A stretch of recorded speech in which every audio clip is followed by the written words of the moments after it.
braining is hard today. Did you see the track for Jurassic Coaster is being installed? Oh, yeah. And I saw the TV shows coming on, and I had to double check to make sure Brad said it was actually happening, because I figured he would know. Hello and welcome to the ParkStop podcast, episode 21.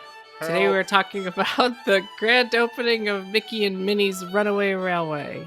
Yay! Actually, I'm very curious about this ride, since you get to go on it, and I didn't. I came away with happy thoughts and some kind of cold. Oh, man. I will refrain from the joke that everyone just thought of. I'm fine. It's just a little cold. I'm fine. Oh, man, you better be. Just a dinosaur down the street. So Clever girl. First off, let me just say it's nice to have a ride that I can go get in line. Well, I can just get in line. There you go. It's nice to have a new ride at Hollywood Studios you could just get in line for. Oh, man. I forgot what it's like when a new ride opens and then like you can ride it. Oh my goodness. Only the best entertainment here, kids. When we get to the actual ride parts, there'll be spoilers, but for the first, 5 minutes or so, I might give some non-spoilery thoughts. Okay. I got there at like 4:30 again, like I normally do for these things, but there was not that many people. I think giving fast passes ahead of time really like lessened the blow of the early morning.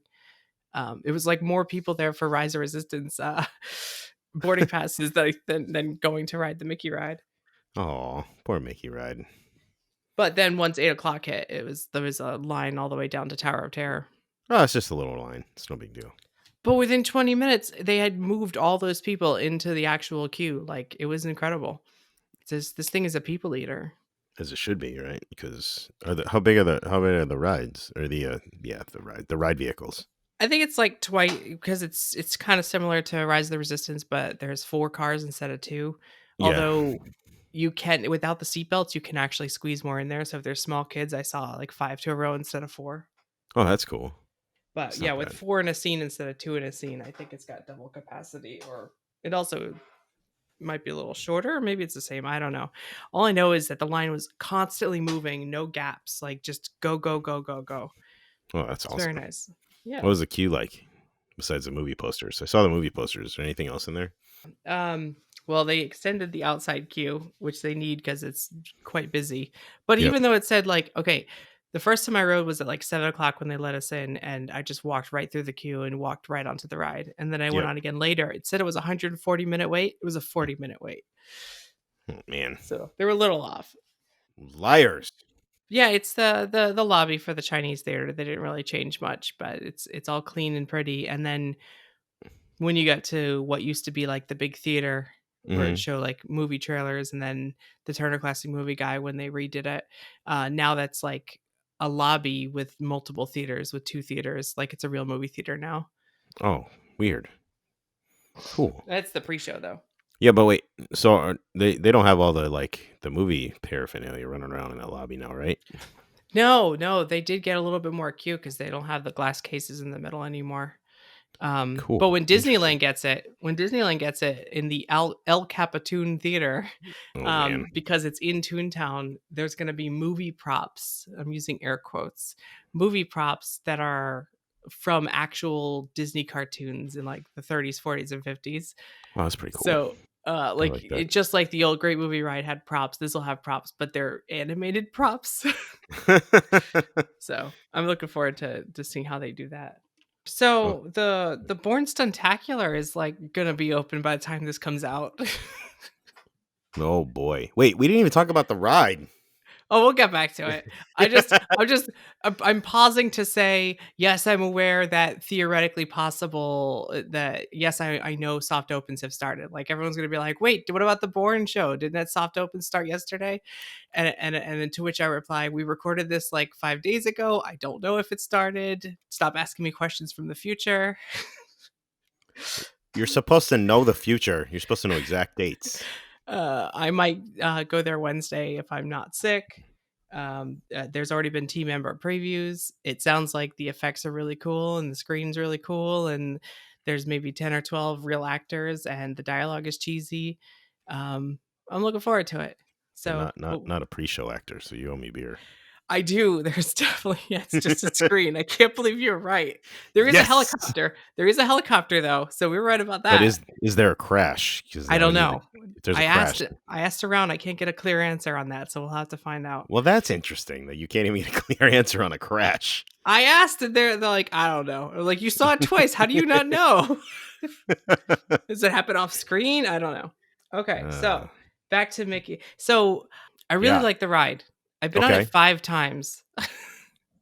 Okay, just once or twice. I got it. Just once or twice. I went 3 times the opening day.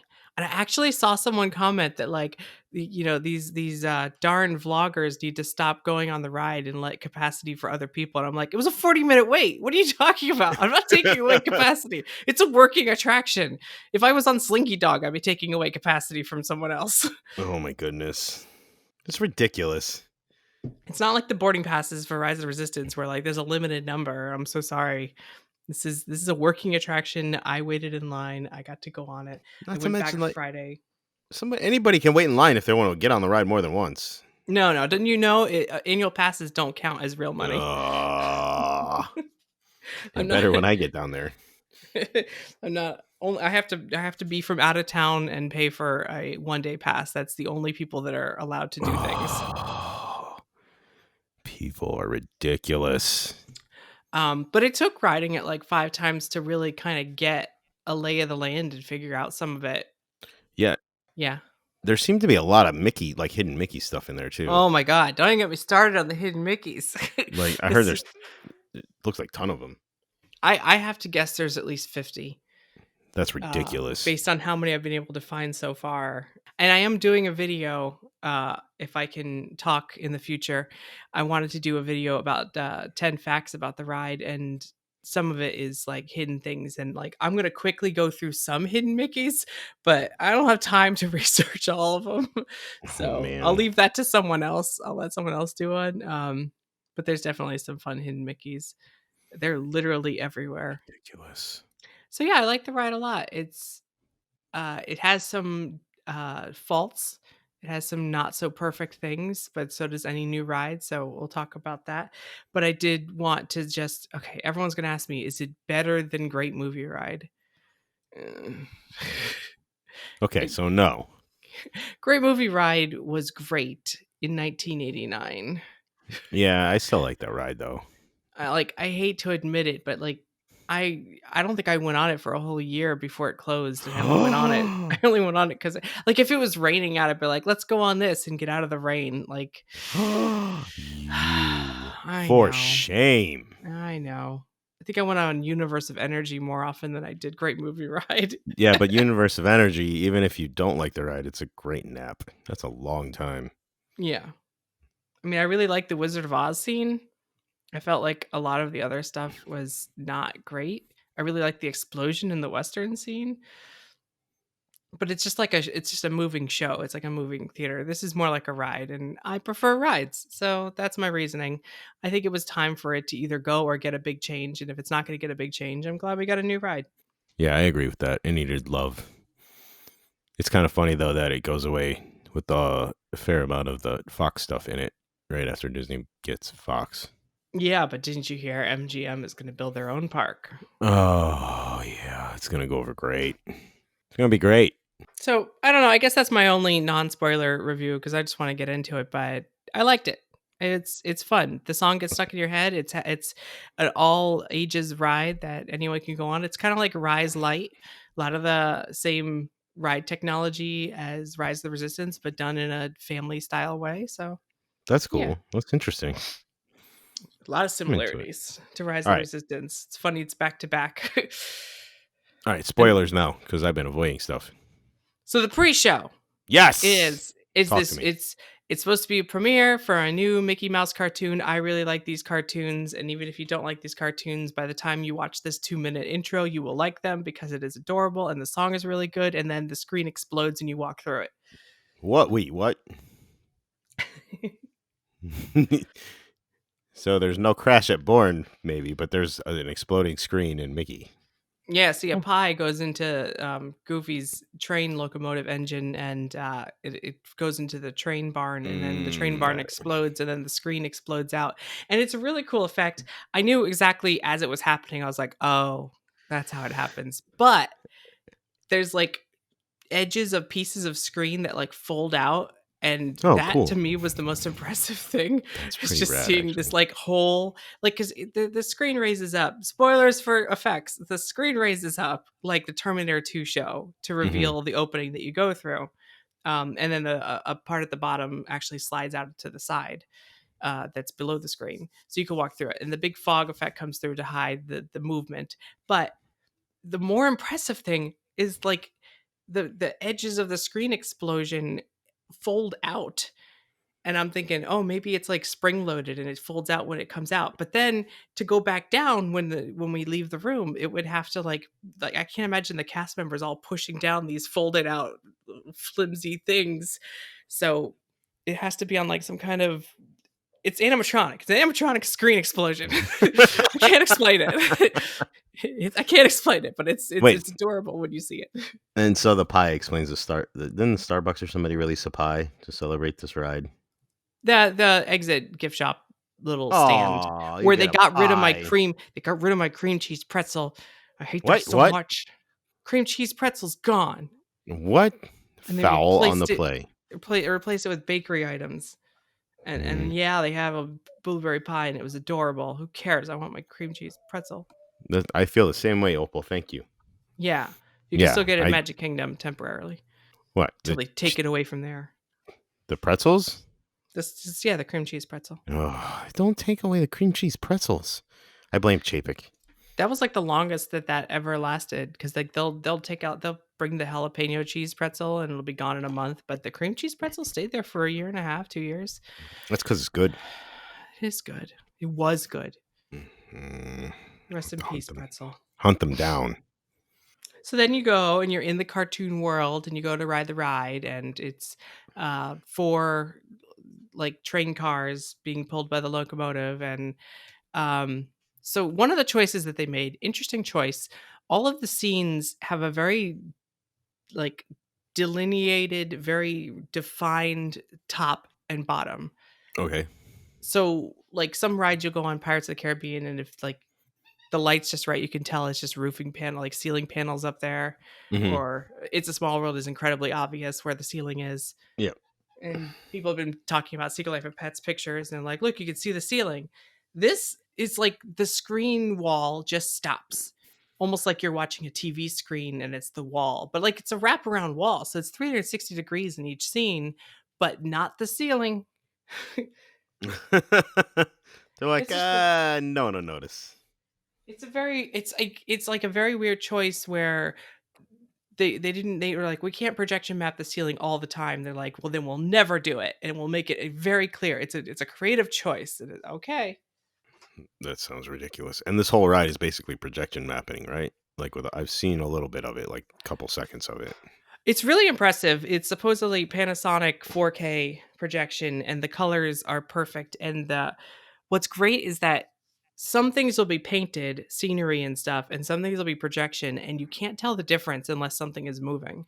Like you literally cannot tell the difference between what is projection and what is painted. That's rad. Like, so there's multi-layers of stuff, especially the carnival scene. Very like I'm looking at it and I'm thinking, are all the colors of the background being projected, or are they projecting things on top of the colored wall? It's so like perfectly projection. I'd love to see it without, like, it'd be crazy if the whole thing was just white without the projections on. That sounds amazing, actually, though. It's really impressive. If they don't keep the painted stuff up, though, if they don't keep up with the maintenance on that and keeping the paint the right color, that's really going to kind of mess with that ride, no? Yeah, I don't think it's going to be a problem. It's inside. It's not like it's outside. I don't think it's going to fade or anything. Famous last words. No, I'm more worried about the animatronics, which are funky looking. Oh, man. There's something wrong with their faces. Okay, explain. Oh, well, they already look weird enough on in the cartoons, and when they're facing forward, they have no like snout. They're just like a rounded face forward, but when they turn, they have a little bit of a snout. And the animatronics, they can't be one or the other. So in certain circumstances, just a rounded front, and in some circumstances, they have a snout. And the snout is like too long and too far off to the side, so their faces are in front of the snout, and the snout looks completely different than their face, and the projections are backlit, so the snout is backlit a different lighter white color than the face, and it's so weird looking. They look like weird rats. Their snouts are too long and they don't match. Oh boy. And the eyes are too big. I feel like if they just had smaller eyes, because okay, this is a weird reference, but in Animal Crossing, they, the texture mapping for the faces of some of the animals, the way they're texture mapped and stretched, you can see the pixels because they're not high enough resolution to be stretched that much. That's what Mickey's face looks like. They're stretching it too much, and his eyes are bulging. Oh man. They should have accounted for stretchy face. Squinching? They should squinch it. There is really good swinching on this ride. It's very weird. It's okay. I really like the underwater scene. I think it's really cool. It's neat to see also characters and elements from different cartoons, because Imagineers watched every single one of these cartoons, so they definitely brought like certain characters. Like let's just stop the podcast here and talk about the squid playing a trumpet, because that's really all that matters here. Is that we got Louis Multi Armstrong here playing the trumpet, and that's the best thing about this ride. The first time I went on it, didn't even notice him, and I think it depends on where you're sitting, because it's a different ride depending on where you're sitting. And I had already left this room by the time he pulls out the trumpet. The second time I rode, though, I was in the last car in that scene, and I'm looking around and I'm like, this is so pretty. It's so calm. It's just like they're underwater animals playing jazz. And then all of a sudden he whips out the trumpet. Bird, bird, bird. I'm like, oh my God.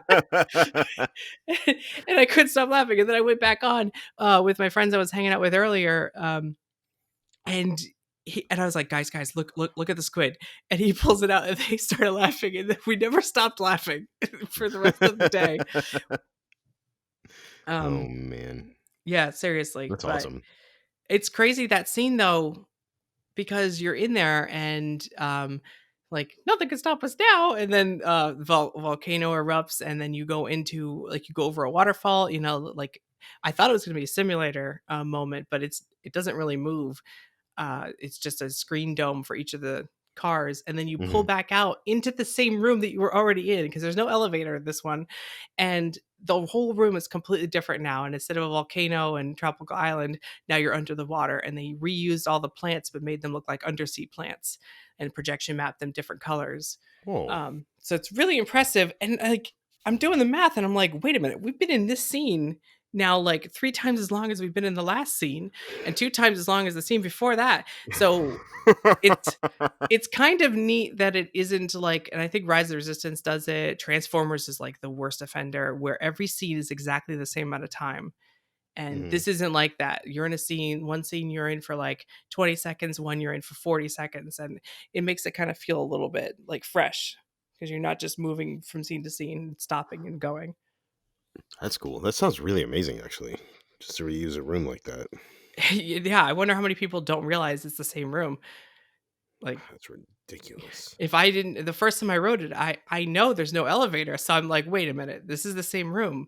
But if this is the same room, that means that there's no other cars coming in. How are they doing this? The computer knows how to split the cars up, but even though it's not the same amount of time in each room, it's crazy. That's pretty impressive. At first, I was a little confused about the dance studio scene. I knew it was coming, but getting into this dance studio, and Daisy's like, okay, everyone, now 1, 2, 3, 1, 2, 3. It's just a big empty room because there's four ride vehicles in there just dancing together. Yep. And that's a problem with like half the ride, and it's a problem with all trackless rides, in my opinion. It works for Rise of the Resistance to have empty hallways in a Star Destroyer. Like that's how we know Star Destroyers to look. But when you're in something that's like a dark ride, where you're used to it being small, winding track through fleshed out scenes, now to have these big open room in the middle. And it was something we've talked about before for Beauty and the Beast coming to Tokyo. where it might have like these really impressive animatronics, but I'm concerned that having big open space, it's just going to be like swirling around in a circle and stuff around the periphery that looks good. And that's kind of a problem with half the rooms in this one, where Yeah. you have a lot of empty dead space. They fix it like in one of the rooms in the western scene, they have rock work in the middle, and it Mhm. kind of makes it feel a little bit more fleshed out. You don't notice the empty room. And then like there's one part where you're going through like a sewer grate thing, and that one's single file. The city is single file. Any of the single file ones feel like a real dark ride, but things like the dance studio, at first I was like, this is weird. But then you look around and the kids are having the time of their lives. There's mirrors so you could see yourselves in the ride vehicles going back and forth, back and forth. So it's actually quite fun. It won me over on the second ride. I was like, okay, this scene is pretty fun. Okay, and then what happens next? Next is the most impressive thing. Like this whole ride is built for this scene, and it's something we saw at D23 three or whatever years ago, 4 years ago now, where the scenery changes from one location to another while you're in the scene, and it does it in such a genius, brilliant way. Like you're in this Mhm. factory and Mickey's getting all spun around through all the machinery, like Roger Rabbit style, and or Beaker. um, and then he turns off the factory, and the factory around you as you're pulling out turns back into the park where you started the ride, and like big giant pieces of factory machinery turn into three trees, and all of the pistons that were going up and down turn into lanterns for the park, and a carousel comes out of nowhere, and it's done. You have to ride it 3 or 4 times to see all the effects in this one moment. Like it's only 15 seconds long, but it's incredible. That sounds like a lot. I need to go on this ride. I need to come visit and then eventually move. Yeah, just move. Yeah, I'm probably gonna just end up moving quicker than you expected. Then I won't miss any more of these openings. Yeah, really. And we can both sound like maniacs when we talk about them. It's gonna be great. Ugh. Um, I had fun though hanging out with the guys from Pangolin, the band.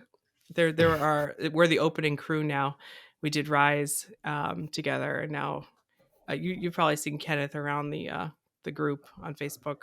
They're really Probably. fun guys, I'm sure. and I don't know what the next attraction. Maybe Ratatouille, which is like the third trackless ride in a row. Disney World, what's up? They're like, we got the tech. Let's just use it on everything now. Just go, go, go. Secret Life of Pets is opening, no screens. This is all screens. Rise is half screens. Ratatouille is half screens. It's like, well, you can't say negative things about screens at Universal anymore, Disney. Nope. This is really cool Ugh. though. It takes some of the technology from Navi River Journey, like the multi-layer screen, the way they did it instead of glass or like the Musions thing, it's Yeah, yeah. like a fine mesh, like the same kind of like a screened in patio screen, it looks like almost. um so there's no glare ever on it, and you never notice it there. So Goofy in his engine, when he's talking to you, it's not a screen, it's a hologram effect or like a Pepper's ghost, but projected onto these screens, like almost like a Sounds cool. see-through cheesecloth.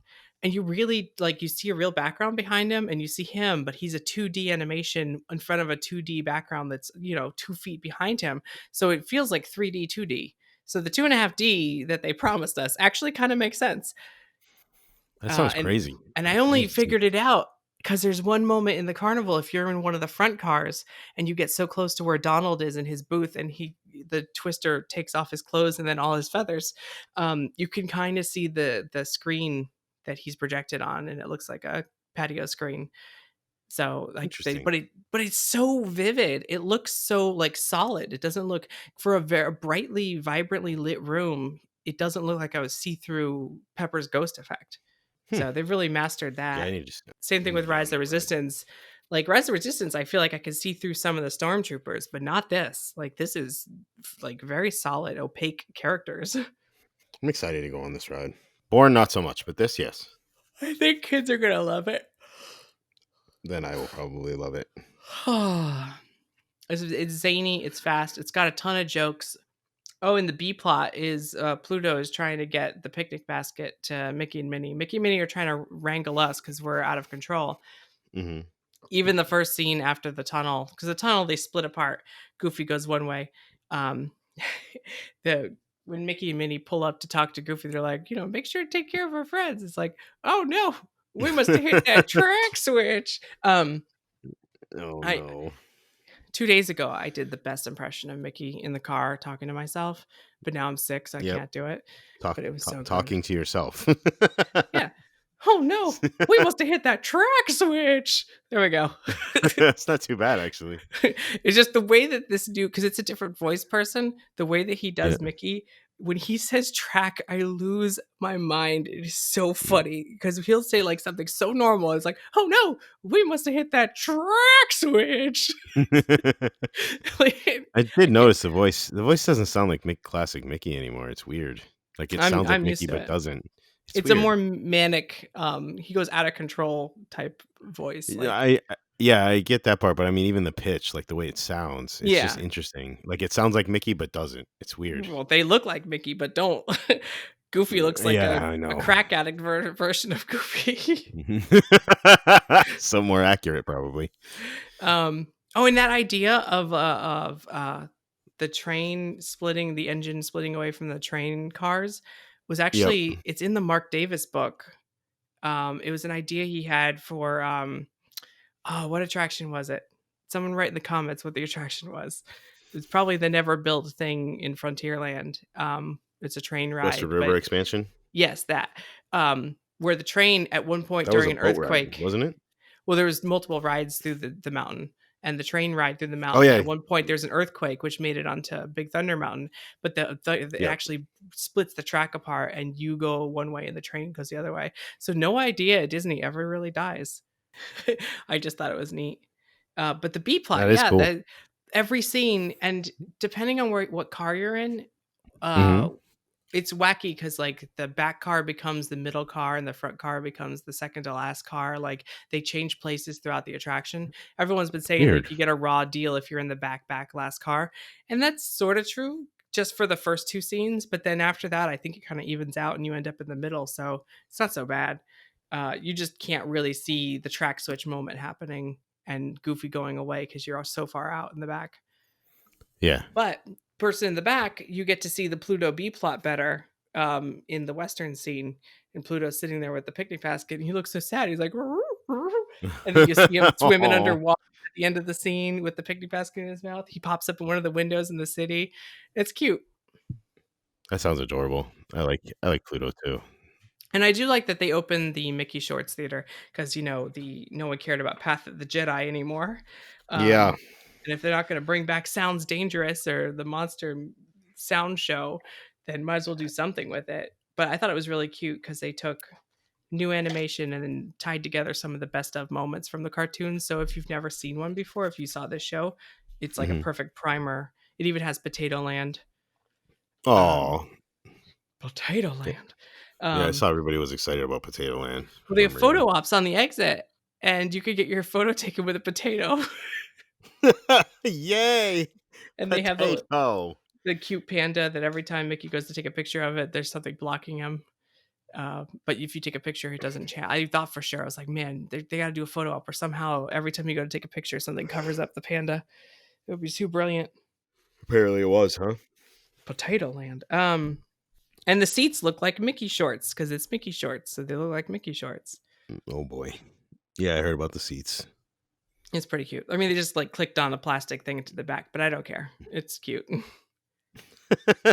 It's better use of the space than what it was. And I thought they were just going to like show random cartoons. I'm glad that it has new animation to tie it all together. Shorts are cool, but I need to get on the ride. Have you watched a ride through? I haven't. I just watched one of those 30-second things that look like Disney made, but not. I'm trying not to watch too much of it. Oh, okay. Not that I'm too worried about spoilers, but it just seems like one of those rides that you're really not going to even get a grasp anyway, so it's not really worth it. It seems like giant rooms and stuff, which not great on a video, even a POV. No, and I really didn't like the official Disney footage because like it's too low light and you can see too much of the seams, and the animatronics actually I think the animatronics look better in my POV video than they do in Disney's official because it's too bright on their video. Mine actually kind of blends it together. It looks more like the human eye because my camera's not as good. And the human eye is not as good. So it kind of lines up. Yeah, Disney, see? Alicia does it better. No, I wouldn't say it's better. I just say it makes them look better because it's lower quality. As long as the ride looks better, then I guess you win. Yes, See? exactly. See? So there's hidden things all throughout the ride, and Yep. some of them they told us about in like an official press release, like 1901 and 1928 are written somewhere in the ride, and that's Walt Disney's birth year, and Mickey Mouse's birth year. Oswald is on a newspaper. I noticed one. The first in the carnival scene, Mickey comes Mhm. up and he's like "hot dog," and that's the first spoken word that Mickey Mouse ever said in a cartoon. Oh, So that's cool. that's a little hidden thing that I don't think anyone's talked about yet. Um, the address for a flower shop is 1401, which I guess is the address for Imagineering headquarters, I think. But the more I thought about that, the more I was like, 1401, that's us. It's like, that's the Star Tours flight. So I, in finding that, I think I found a Star Tours hidden reference. I didn't even think about that. 1401, that's us. The I Works and You Works Waterworks company Oh, is the that's fun. and then they talked about things like the train whistle is the Steamboat Willie whistle from Oh, the that's cool. first Sound Mickey cartoon. So it's just like really good history ties together. There's a photo of Walt Disney in a train at the end, and he's waving, so it looks like he's waving to everyone as they leave off to the Mhm. side. Oh, and when you leave, you go back out through the screen. I love that. And this is just a testament to how good the projection mapping is that they painted the end on this screen that you walk out of, and it looks exactly the same as the projection mapped version you walk into. So like the projection and the paint, it's just you can't tell the difference. And the only reason I know that one is one and one is the other because I put my hand in front of it to see which was a projection and which wasn't. But you can see like instead of the projection booth having a projector, it has a light at the exit one, just lighting up a painted screen. But That's it's very crazy. effective. And it's cute because you can see the end written on the back of the screen as you walk out. Aw. Yeah. That sounds cute. I wanna go on that ride. Sounds And fun. I bought a little You bought train toy that matches the ride vehicle, and I think they you need to sell that for every kind of attraction. you bought me what? Oh, I'm sorry. No, but I did buy 2 extra that I'll be giving away to Patreon members, on April 2nd. If That's you cool. are a Patreon, you can, you're eligible for a random drawing as long as you have your address on file. That's cool. I got my pen. That's just as cool. Yeah, I sent you a pen. That's just as cool as the train. Yeah, of course. You can I play with also it like a bought train. I also bought one of, the limited edition opening day pins that I'll be giving away too. I think Ooh, they are we only gonna do? made Sorry, what? I was gonna say, are we do more trivia again? We will do trivia, but that's only quarterly, so probably not till May. But in April, we'll give away these prizes just for nothing. I don't have to write questions, so I like that. Just a random draw, all the Patreon members, and you can win a prize. Oh, and the name of the gift shop is Great Movie Finds. Oh, that's awesome. I like it. And That's awesome. there's a poster in the carnival scene for Great Moving Ride, and it's an escalator for some reason. Maybe a jab at Universal. No, just kidding. And there's a tornado scene that everyone's like, well, that's got to be like, because they never got the tornado scene in the Great Movie Ride like they always wanted to, which, by the way, they totally did in 1989. I rode Great Movie Ride. It had a tornado in it. They took it out a couple months later, but it was there. But like the cast members are like, no, that's not an allusion to the Great Movie Ride. But Blog Mickey zoomed in and you can see the mailbox, I think says, there's no place like home. And it's like, that seems No, like a maybe it tie is. into the Wizard of Oz to me. Yeah. Well, they always do that too. Is there anything else that ties into the ride? Like any other hints at the past ride on the ride? Because that would make The sense if they did it. there's a sound effect in the gangster scene. There's a trash can that moves and a cat sound. And Mm-hmm. in this one, after the dance studio, you go into an alley and there's a trash can moving and the same cat sound plays. Oh, that's That's from the cool. Great Movie Ride. It sounds like meow. Yeah, but that's not like exactly. You'd have to be somebody that would really know that. Yeah, I'm I'm not taking credit for that. Blog Mickey came up with that. I would have never caught that in a million years. Yeah, but I'm saying like usually there's like something like blatantly this ride used to be here in the middle of the ride when they do like the pay homage thing. So What and great something. the poster for Great Moving Ride isn't good enough for you? Oh, there's another one too. It says, which thrills, chills, and something on the banner, and that's from the opening marquee of the Great Movie Ride. So Oh there's yeah. that too. Okay. So Okay. I'll there's take another that. one. Okay, now That's I'm out pretty of good. them. That's all the Great Movie Ride ones I got. Oh yeah, I need to go on that ride. And the song, "Nothing Can Stop Us Now," even though, you can't put it on YouTube without getting a copyright strike and, like, it taking your video down, is actually the song in every scene on the ride in instrumental form. So, like, it's a Western scene, but the melody and the chords are still that same song. So, like, I thought it was only in the opening and the ending, but instrumentally, the motif is used throughout the whole ride. That's pretty cool. That is pretty cool. It's pretty creative when they can do that stuff too. Oh, no. We must have hit that track switch. Oh no. It's getting a little bit better. You're just gonna keep doing it to death, and then by the time you got it nailed, nobody will want to hear it again. This is how I got sick. This is what it is. That's why I have a sore throat.